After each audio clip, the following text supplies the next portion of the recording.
Nous avons le plaisir de recevoir ce matin Maître Oudi Bloch et Maître Waknin Melki, respectivement vice-président et présidente de l'organisation juive européenne, l'OGE. Vous étiez également partie civile au procès des attentats de janvier 2015 et vous représentiez l'association France-Israël. Mais vous êtes également deux voix qui nous sont devenues familières et qui nous ont fait vivre semaine après semaine, audience après audience, ces longs mois de débats douloureux. Et pour cela, nous vous en remercions. Il y a 3 mois, nous étions au second jour de ce procès hors norme. Vous étiez dans ce même studio et vous expliquiez alors que votre présence à ce procès était motivée par, je cite, l'impérieuse nécessité de comprendre les mécanismes idéologiques qui ont conduit à ces attentats. Ma première question est toute simple. Est-ce que vous avez enfin compris, tout au long de ces débats, le fonctionnement de cette mécanique meurtrière ? Alors, est-ce que nous Muriel avons... Waknin Melki. Bonjour Laurence, bonjour Ilana.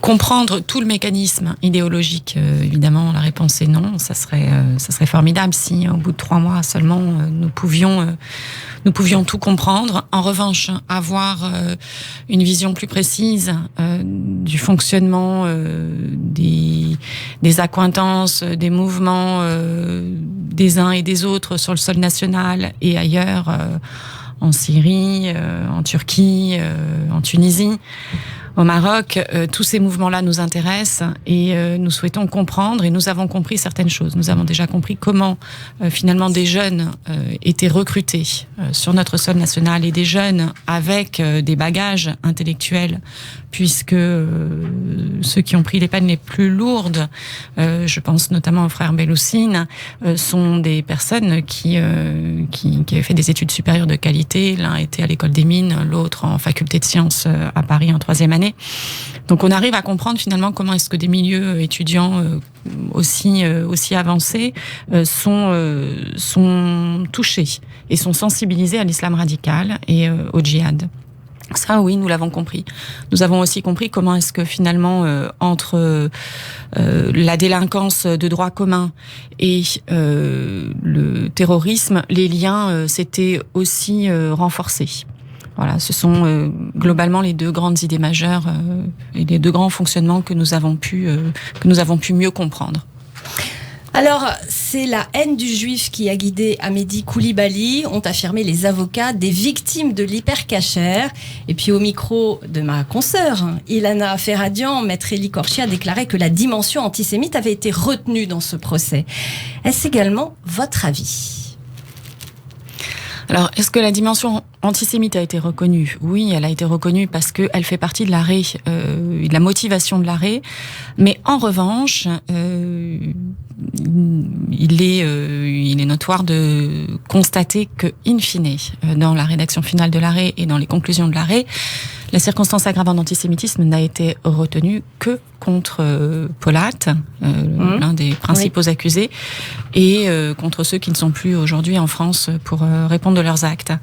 En revanche, la circonstance aggravante d'antisémitisme n'a pas été reconnue pour les personnes qui ont été prises en otage et qui ont survécu à cette prise d'otage au sein de l'hypercacher.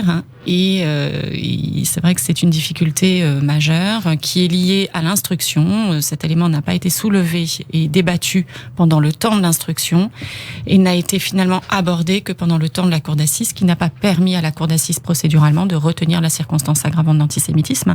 Nous le regrettons.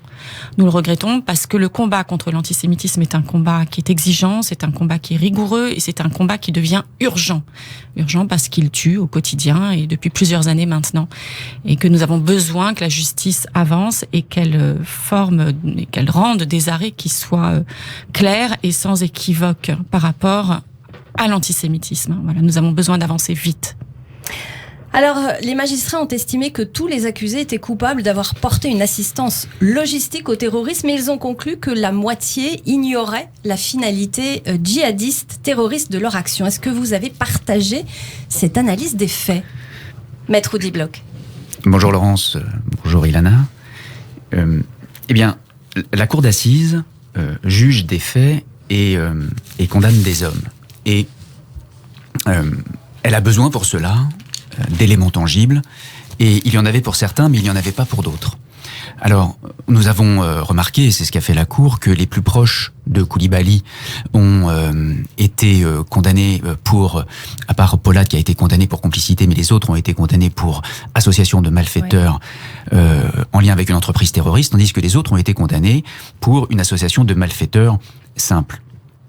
Et la Cour a dû juger avec les zones d'ombre, avec les angles morts de cette procédure, de l'enquête, une enquête qui a été très difficile, et donc s'est prononcée sur les faits du dossier. Alors cela a permis d'éclairer les débats des liens entre la voyoucratie et le djihadisme, et en réalité nous avons eu à l'audience, pour ce que nous avons pu en juger avec les éléments du dossier, des voyous, des petits voyous de cité, peu importe la finalité, peu importe l'objectif, ils rendent service pour de l'argent, pour de la drogue, pour payer une dette, sans se préoccuper de ce qui va se passer plus tard avec les voitures qu'ils vont voler, les motos qu'ils vont voler, les trackers qu'ils vont enlever, les armes qu'ils vont fournir, sans se préoccuper de ce qu'on va faire avec ces armes.